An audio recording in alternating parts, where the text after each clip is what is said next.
It's 3 a.m., your baby is screaming, and you feel like you've tried everything. If you're desperate for sleep but nothing works, you're not alone. Let's figure this out together. Overtired baby won't sleep? 6 real tips that actually work. Picture this. It's the middle of the night, you're running on fumes, and your baby just won't settle. You've rocked, fed, sung, and Googled at least 4 different solutions, all while shushing in pure desperation. Sound familiar? You're not alone. Every parent has faced this 3 a.m. struggle at some point. Tonight, let's talk honestly about why overtired babies just won't sleep, what's really going on in their little bodies, and most importantly, what you can actually do about it. Pop the kettle on, get comfy, and let's dive in, together. Here's the cruel irony. The more tired your baby gets, the harder it is for them to fall asleep. When babies become overtired, their bodies release stress hormones like cortisol. It's that fight or flight response, the same one that keeps us alert in emergencies. Only for your little one, it just means more crying, more wriggling, and even less sleep. Their system is flooded, making it nearly impossible to relax. No wonder you feel like you're fighting an uphill battle at bedtime. But don't worry, there's real science behind this, and solutions too. Let's talk about what's happening inside your baby's brain. There's something called sleep pressure. It's a buildup of a sleepy chemical called adenosine. When sleep pressure is high and you catch your baby's natural sleep window, they drift off easily. Miss that window, though, and their body releases cortisol to keep them going. Suddenly, they're wired instead of tired. For many babies, this window is as short as 45 to 90 minutes. So it's a race against time, but knowing this gives you power to outsmart the overtired. Here's the secret weapon, spotting those early tired cues. Think gentle yawns, rubbing their eyes, turning their head away from you, or suddenly getting quiet after being playful. These little signs are absolute gold. Once you see that first yawn, act fast. Waiting for several yawns or fussiness means you're already on the road to overtiredness. It's like catching the last train before the Meltdown Express arrives. Tune into your baby's unique signals. They're your best guide in this sleepy dance. So, what does overtired really look like? You might notice your baby arching their back, stiffening up, clenching their fists, or sporting those wild, darting eyes. The crying becomes high-pitched or inconsolable, and sometimes their eyebrows turn red, a classic overtired clue. If you're seeing these, you've probably missed that sleepy window, but don't panic. Every parent gets caught out by this at some point. Knowing the signs means you can try to reset and help your little one wind down again. The very first step is to slow everything right down. Turn off overhead lights and opt for a soft lamp or warm nightlight. Think salt lamp or diffuser glow. Stop chatting, put away toys, and move calmly and quietly. Babies are sponges for our energy, so act sleepy yourself. This signals their brain to start winding down.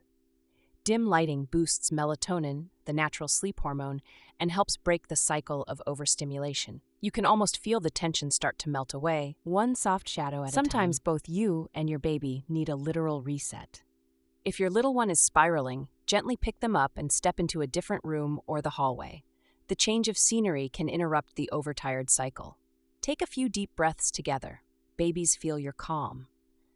Even a minute or two can help them, and you, break out of that panicky, wired state. It's simple, but it works wonders. Think of it as a soft reboot for both your systems when nothing else is working. If your baby is under 4 months, try swaddling arms out for older babies, or use a sleep sack. That gentle, snug pressure mimics the comfort of the womb and helps settle frayed nerves. Even if your little one fusses at first, give it a minute. They often settle once that secure feeling kicks in. Just always follow safety guidelines, back to sleep, hips loose, and never swaddle once they can roll. For bigger babies, sleep sacks offer similar coziness without restricting movement. Babies aren't used to silence. The womb was louder than a shower. White noise can work wonders, masking household sounds and helping your baby's brain focus on sleep. Go for a consistent sound, like a soft fan or a white noise machine, and keep it between 50 to 60 decibels, about as loud as a gentle shower.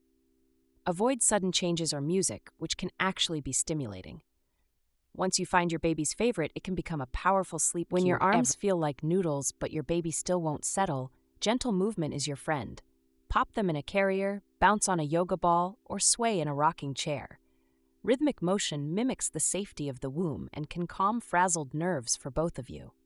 If your back is aching, don't feel guilty about using a baby carrier or even handing off to your partner for a bit. It's all about survival and soothing. Here's your best prevention tool: wake windows. For newborns, it's just 45 to 60 minutes awake before sleep is needed. By 3 months, it's up to 90 minutes, and by 6 months, 2 to 3 hours. At 9 months, try 3 hours, and by a year, aim for 3.5 to 4 hours max. Set a timer if you need to, or jot it down. Prevention is so much easier than battling overtiredness once it's set in. Every baby's a bit different, but these numbers are a solid guide.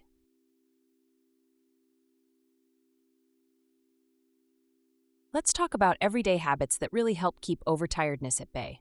First, watch for that very first yawn, not the fifth one. Keep bedtime routines simple. Just a quick wipe down and sleep sack can do wonders. Aim for a room temperature between 18 and 22 degrees. It's the sweet spot for good sleep. And don't skip daytime naps, even if they're short. Regular naps actually prevent those dreaded nighttime meltdowns. It's about rhythm, not perfection, so be gentle with yourself. Some nights, nothing works, no matter how hard you try.